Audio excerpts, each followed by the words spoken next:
Қайырлы күн, құрметті достар. Бүгін сіздермен өте нәзік қатырлақ вафли дайындаймыз. Менімен бірге болыңыздар.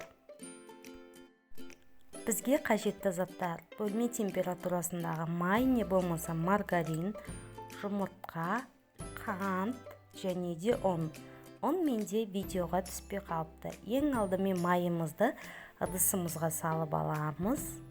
Оның үстінен қантымызды салып жақсылап миксермен араластырамыз. Егер сізде миксер болмаса, венчикпен араластыратын болсаңыз, қантты біртіндеп салғаныңыз дұрыс. Оның үстіне жұмыртқамызды саламыз да, қайтадан миксермен жақсылап араластырамыз.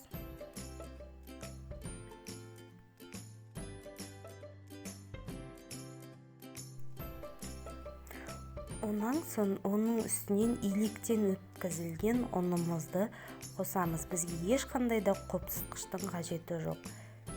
Пышақтың ұшымен корица не болмаса ванилин қоссаңыздар да болады. Ол өздеріңіздің қалауларыңыз бойынша. Мінекей, бізде қатты қою емес, өте сұйық емес, бір келкі қамыр болуы қажет.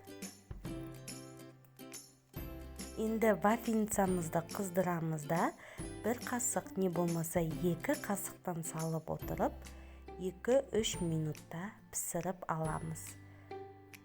Және пісіріп алған кезде ыстықтай орау қажет. Себебі суыған кезде ол вафельдарымыз оралмай қалады. Мінекей, біздің қытырлақ вафлиларымыз дайын болды. Балалық шағымның естелігі. Баршаңызға ас болсын. Менімен бірге болғандарыңызға рахмет. Жасап көріңіздер.